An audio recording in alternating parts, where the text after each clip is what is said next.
This is the first of 7 videos on protective stops.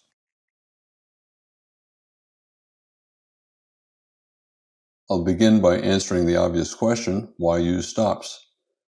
And the answer is to protect yourself, mostly against yourself. A stop is useful in determining what your position size would be. Since the distance to your stop is a measure of your risk, that allows you to determine what your appropriate position size should be.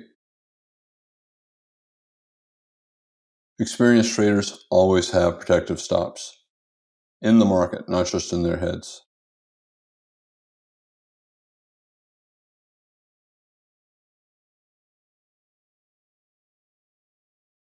The purpose of a protective stop is to protect you and to protect you against many things. For example, there may be some surprise move that is much bigger against you than what you expected. There may be problems with your computer, with your internet connection, problems with your broker, problems with the exchange, all kinds of problems. And a stop does give you a high degree of protection, not absolute, but a very high degree of protection. Most importantly, a stop protects you against yourself. Traders often get emotional, especially when they're starting out, and they get hopeful. The market starts to go against them, and they don't want to take a loss. They keep the stop in their head, not in the market. The market goes through the stop in their head. They create a new fictitious stop, and the losses just keep growing as the trader never exits the losing trade. A stop means that you have to stop what you're doing. It's absolute. You get out and take the loss if it's a loss, but you get out. Don't question whether you should get out, whether you should move your stop. You put your stop where you put it because it made sense at the time you put the trade on.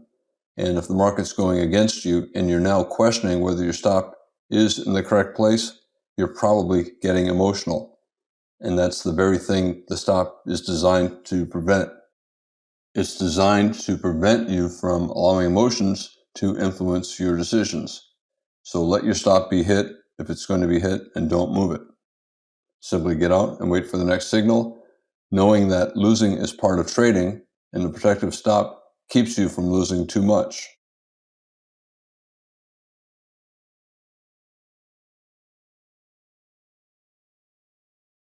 I think it's very important to understand that when you're managing a trade, it has nothing to do with where you entered the trade. It has only to do with what the market is currently doing at the moment. Every instant that there's a new tick on the chart, up or down, you have new information. And the management is based upon that new information, not based upon where you entered. It doesn't matter if you buy here or buy here, the stop is still there. For example, you could buy any one of these bull flags. Anytime you enter the market, there are usually several reasonable choices for stops. For example, if you buy here or here, you could put a stop here, arguing that you have a high 2, high 1, high 2. You do not want it to fall below the bottom of the high 2 bull flag. However, you have a strong reversal up, and this is a major high or low, a breakout to a new trading range high, not a breakout to a new high in the chart, but a strong breakout to a new trading range high. This is also an appropriate stop. If you buy here or here, this is a good place for a stop. This is also a good place for a stop.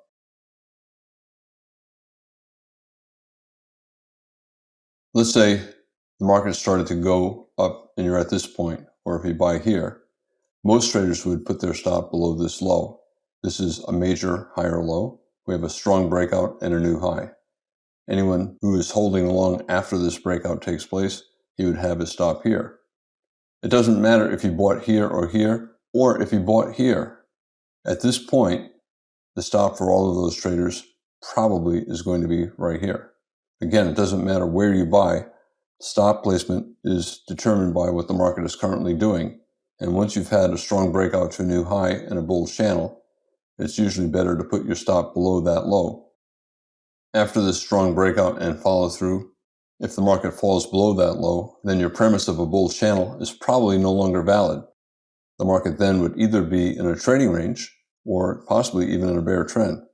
and therefore, since your premise is no longer valid, you get out. Again, it doesn't matter where you bought. If you bought up here, if you bought down here. Once you've seen this, and the market's now up here or anywhere in here, this is a good, reasonable location for your stop.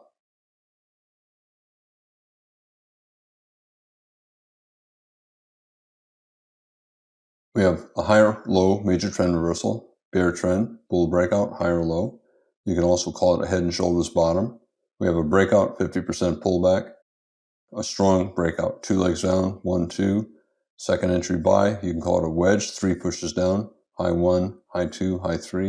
In any case, you have a very good looking buy signal bar and a higher low around a 50% pullback of this leg up. It's a reasonable buy. A lot of traders only think of stops as either being very wide or very tight. Some traders use other terms as well.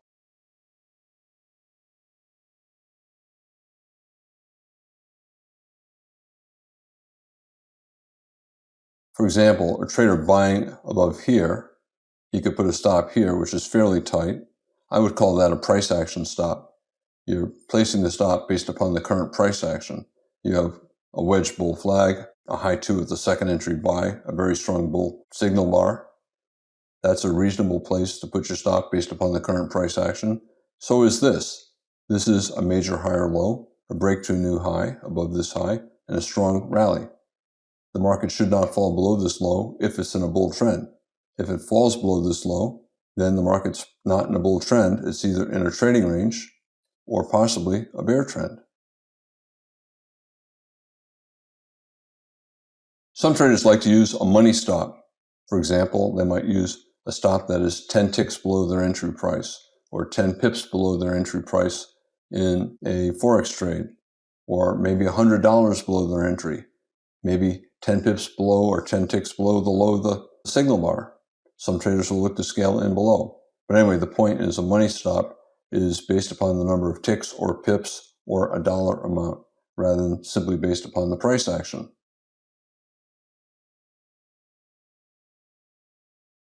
Other traders just use very wide stops, and sometimes they'll be based upon the price action. For example, they might put a stop below the entire bull trend all the way down here, or they may use a stop that's several $100s below their entry price, or 30, 40, or 50 ticks, 30, 40, 50 pips below their entry price. And that is an example of a wide stop, which could be a money stop or a price action stop. You could put a stop based upon a measured move. We have a strong breakout. It should lead to a measured move up or down. If the market starts to reverse, some traders will want to give the market room in case the market forms a trading range instead of a bear trend. A logical location for the stop would be just at or below a measured move down, usually just below a measured move down.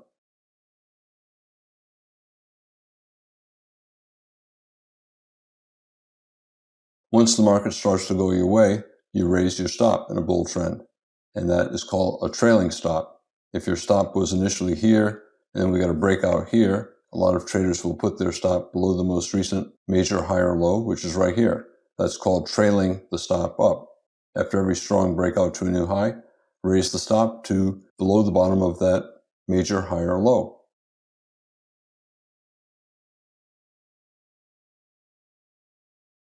Lots of decent stop entry buys in a bull trend.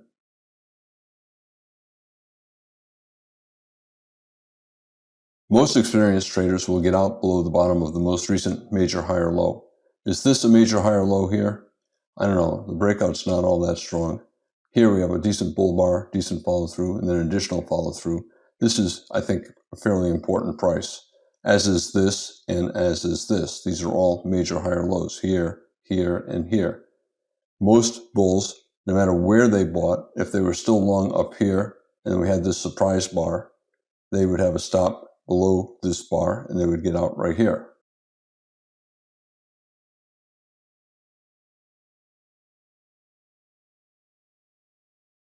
Some instead would have a stop down here or here. Once they saw this big bear bar, they would conclude the bear bar was big enough so that we would get at least a second leg down, and they would get out on the close of that bar.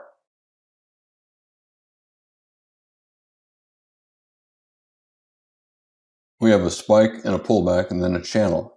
A spike and pullback bull trend. A lot of traders expect the market to come down to the bottom of the channel, maybe a little bit below. They'll put a stop several ticks or several pips below the bottom of the pullback, expecting the market to come down there. Other traders will assume that spike pullback channel will lead to a trading range, and a trading range can trade down here, but it will have a rally afterwards. They'll instead use a wider stop below the bottom of the bull trend instead of just below the bottom of the channel, thinking that the market might fall below this low, but as long as it stays above this low, it probably will enter a trading range, and therefore they could exit higher. If they're long from any of these entries and they hold through a pullback here betting on a bounce, they could get out with a smaller loss if they bought up here, or with a bigger profit if they had bought down here.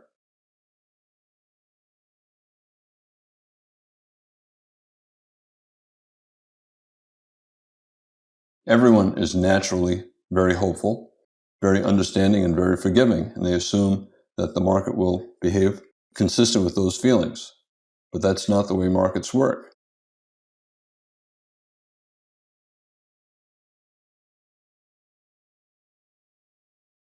A beginner often thinks of a market as a person who does not realize that he is making a mistake.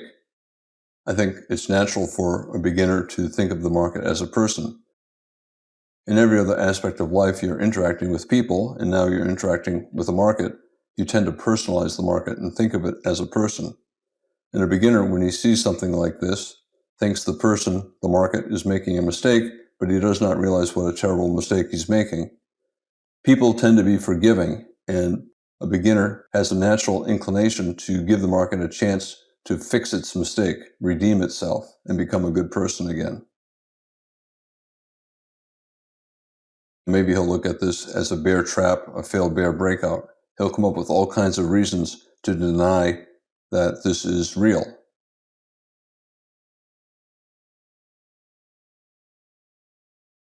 It's still above the bottom of the channel. It's still above the bottom of the bull trend. Maybe a beginner who is not using a stop will give the market more time. And maybe the market will see it's making a mistake and it'll go back up. Now we have a second bar, and it has a bear body. That is follow through, and it increases the chances that this is real and that the market's going to go lower. Let's take a look at a beginner who bought right here, and now the market's down here with a big bear breakout well below his entry price, and we have a follow through bar as well, another bear body.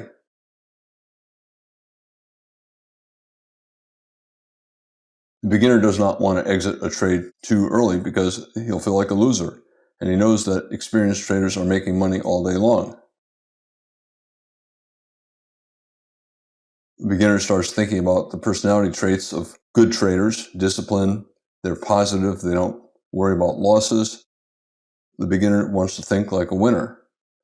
All he's doing is trying to justify holding on to a losing position, a position that he really needs to exit.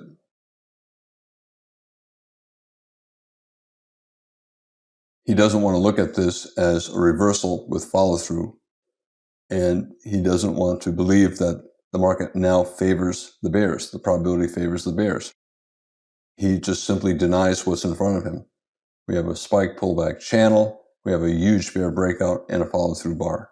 The odds are we're always in short, which means the probability is we're either going to go sideways or down, and the first rally, traders will sell it and will go down. So he bought here, he sees the bear breakout and the follow-through bar well below his entry price. He's still hoping that there's a chance that this will be a higher low and lead to trend resumption up. Even though if he was objective looking at this, he'd say, no, we're going down, or at least we're going sideways.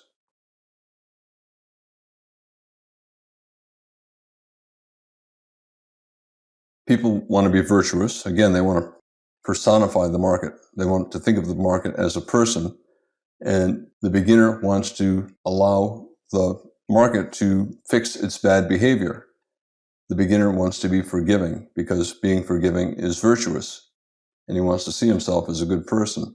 Again, these are just all the kinds of thoughts and feelings that beginners have to justify staying in a losing trade. They're all wrong.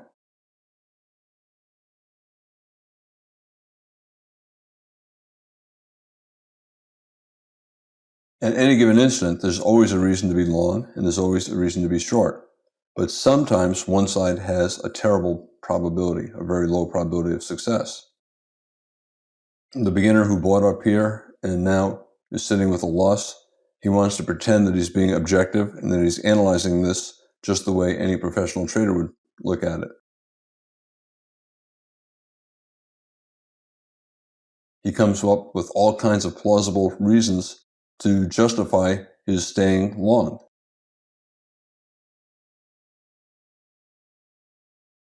There's follow through, but it's only a doji body, and it's still a higher low above the bottom of the channel, above the bottom of the spike. Maybe if he holds on, he'll get a bounce that will allow him to get out with a smaller loss. Maybe it'll bounce back above his entry price, and he'll be able to get out break even.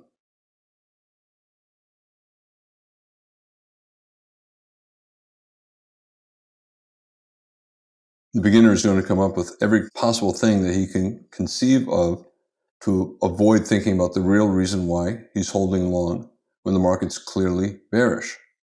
Why do you think the beginner is holding long? He bought here and now the market has done this. Why is he holding long? There's one reason. He's afraid to take a loss, because if he takes a loss, he sees himself as a loser. And if he takes enough losses, his account will slowly disappear. He's afraid of the death of his dream of becoming a successful professional trader.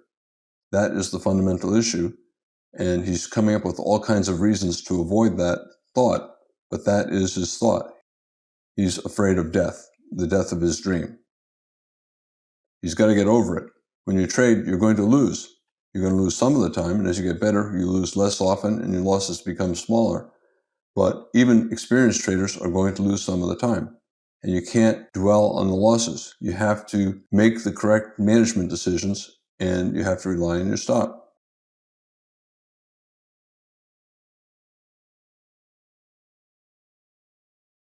The beginner's still long. He sees a bear bar, a doji bar, a bear bar, a bull bar, and he's arguing, oh, consecutive sell climaxes with still a higher low. Maybe we'll get a 50% bounce and I can exit with a smaller loss. It's a mistake. It's all a justification. He's just simply denying what's in front of him, hoping that he will not be forced to take a loss. Maybe he can lower his stop down here, the next logical support area, the bottom of the bull trend, spike pullback channel.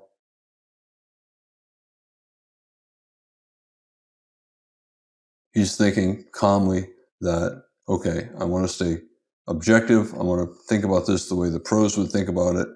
And the pros certainly could manage their way out of this trade and avoid a loss.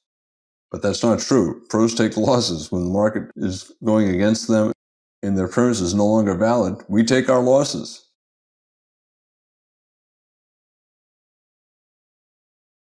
The pros know when they're wrong, and they just get out with a loss when they're wrong, and they don't worry about it. They just accept that nothing is 100% probable. Even the best things are only 60% probable. That means you're going to be wrong 40% of the time. That's part of the business. When you're wrong, you exit.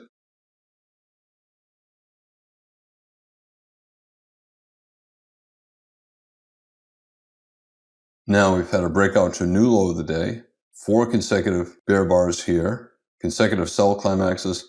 It's probably going to collapse into the end of the day. The beginner thinks, okay, I better just admit that I'm wrong and take my loss.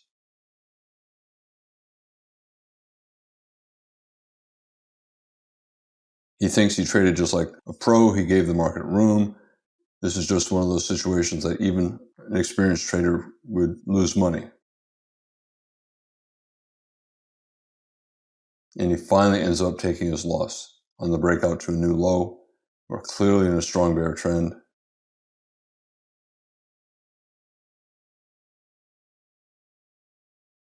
On the other hand, When I look at this, I'm thinking, big bear bar, probably at least a small second leg down.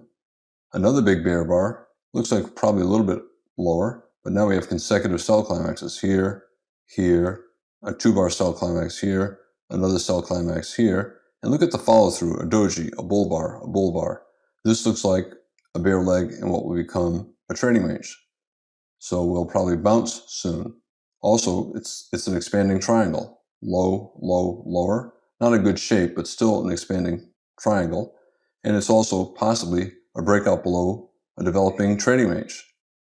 Beginners looking at this as the end of the world, and you cannot just stay long anymore. You bought high, and the market's now very low. You just lost way too much money. But that's not what an objective, experienced trader is going to see. He's going to see a series of consecutive sell climaxes and a new low. This is probably a bear leg in what's going to become a trading range.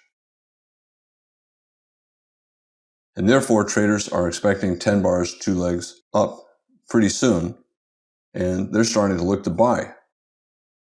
And this is what we got. The beginner exited his long down here and the break to a new low, and the experienced traders looking at trading range price action, spike pullback channel, and probably a conversion into a trading range. And therefore, once the channel is going on and has had several legs down, it probably is going to go up. The opposite of this, spike pullback channel, after several pushes up, it's probably going to go down.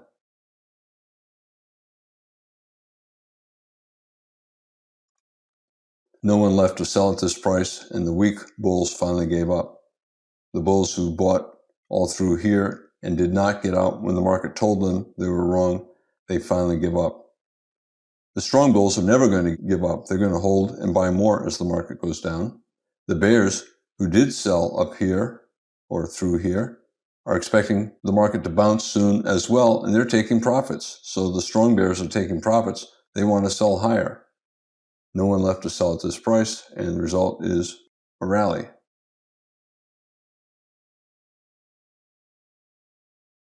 Strong bears sold here, take profits, and do not want to sell again 1 or 2 bars later. They want to sell high. And therefore, there's a buy vacuum. There's an absence of sellers at this price, and the market gets vacuumed up to prior pullbacks, this high, maybe even this high.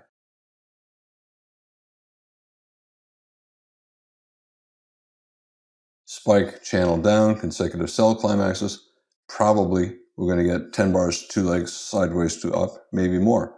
We have a micro double bottom here, a second entry buy here, a bull bar here. Should get at least to this high, probably to that high. This is a reasonable buy, so we should get at least to that high. Bulls will buy for a test of that high, test of this high.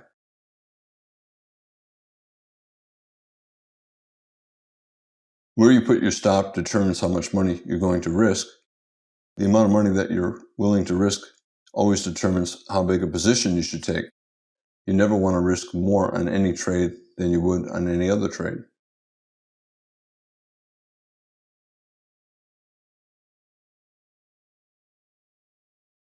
Whenever you're looking to enter a trade, you first look where your stop has to be. That determines your risk. That also determines how big a position size you can take. You can therefore adjust the size of your position based upon where the appropriate stop would be. And you rely on your stop as long as your premise is valid. If the price action tells you that your original premise is wrong, get out, take the loss. Do not wait for your stop to be hit. On every trade, the total dollars that you're risking has to be no bigger than your comfort level.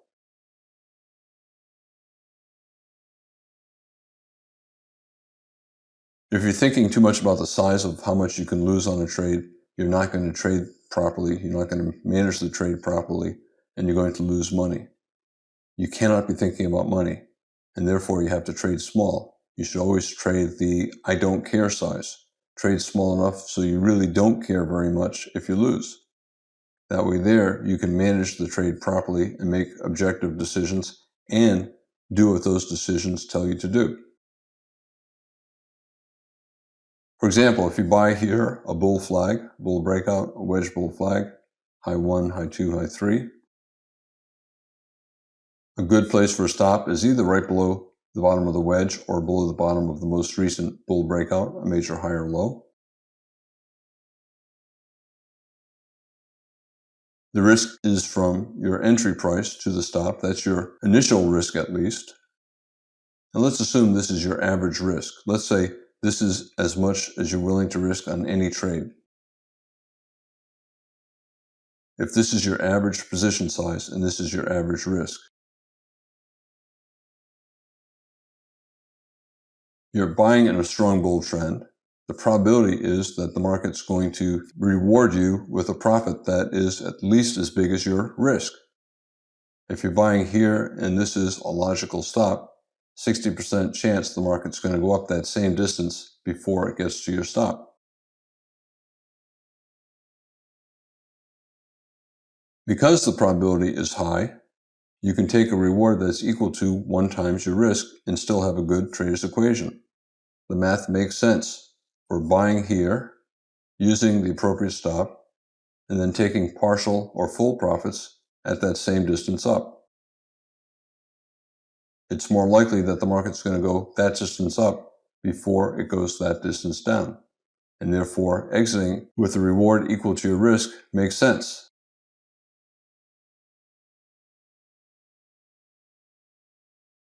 Let's say you're still long at this point. What do you see? You see a spike pullback channel. It's a nested wedge. Spike pullback channel, spike pullback channel. We have a nested wedge, different ways to draw the 3 pushes up. You have a series of buy climaxes, 1, 2, 3, 4, 5, 6. I have 4 written here, 1, 2, 3, but it's really 5, 6, 7, 8. A lot of consecutive buy climaxes. The odds are we're going to get a pullback pretty soon. The bears theoretically will sell below this bar, betting on at least 10 bars 2 legs down. A lot of traders will not take the first sell. A lot of bulls, however, will exit on a second reversal down after a nested wedge top. Many of the bulls will get out here if they did not scalp out earlier. Aggressive bears would sell either here or here. Other bears would wait until they see the big bear breakout or follow through and then sell, expecting at least a measured move down.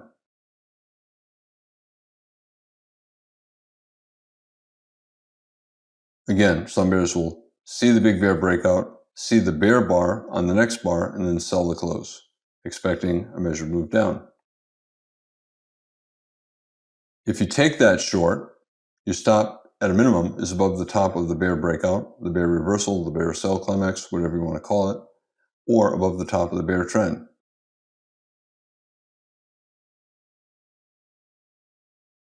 However, look at the size of the risk. I said if this is your average risk for your average position size, now if you take this sell, the risk is twice your average. And that means if you take this sell, you have to reduce your position size because you want the total dollars at risk to be the same. If your stop is twice as far away, you have to trade a half of your normal position size, maybe even less. This stop location determines the size of the position of your short.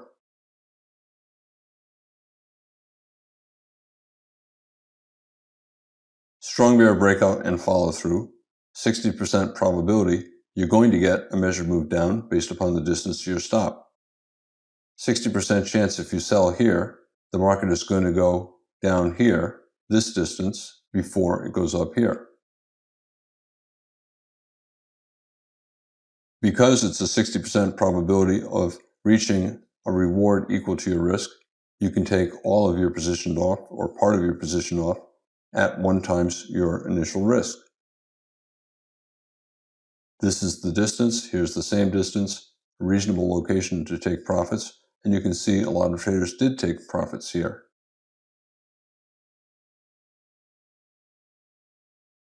Again, if you sold here and used the correct stop, your risk is twice normal. Your position size is half normal. But because your risk is twice normal, you need a profit that is twice normal as well to make the trader's equation positive.